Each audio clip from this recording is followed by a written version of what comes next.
ജനാധിപത്യ സംവിധാനത്തിൽ പങ്കാളികളായവരെയും UDFന് വോട്ട് ചെയ്ത മുഴുവൻ ജനാധിപത്യ വിശ്വാസികളെയും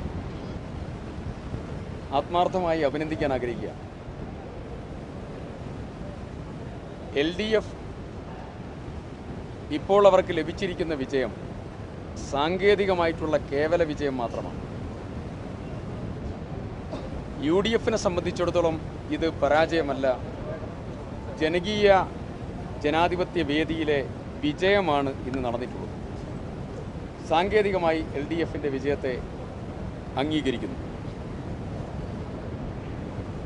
ഈ വിജയം ജനാഭിലാഷ പ്രതിഫലനമല്ല, ഈ വിജയം കള്ളവോട്ടിൻ്റെ പ്രതിഫലനമാണ്.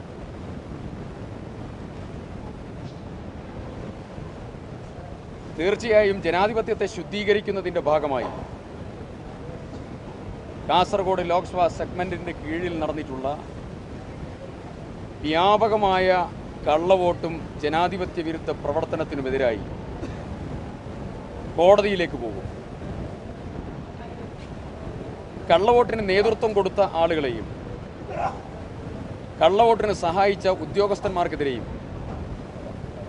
കള്ളവോട്ടിന് കൂട്ടുനിന്ന ആളുകൾക്കെതിരായും ശക്തമായിട്ടുള്ള നിയമ നടപടി ഇന്നു മുതൽ ആരംഭിക്കും. ജനാധിപത്യത്തിൻ്റെ സൈലന്റ് കില്ലിംഗ് നടന്ന ഒരു കോൺസ്റ്റിറ്റ്യുവൻസിയാണ് കാസർഗോഡ്. 35-40 വയസ്സുള്ള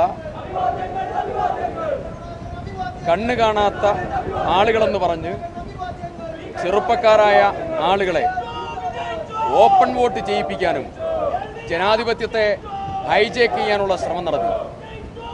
സർക്കാരിൻ്റെ ആനുകൂല്യം കിട്ടിയവരെയും അതോടൊപ്പം തന്നെ ചെറുപ്പക്കാർ മാറ്റി വോട്ട് ചെയ്യും എന്നുള്ള ഘട്ടമെത്തിയപ്പോൾ അവരെ ഓപ്പൺ വോട്ട് ചെയ്യിപ്പിച്ച് ജനാധിപത്യത്തിൻ്റെ കൂട്ടക്കശാപ്പാണ് ഈ കാസർഗോഡ് പാർലമെൻറ്റ് മണ്ഡലത്തിൽ നടന്നിട്ടുള്ളത്.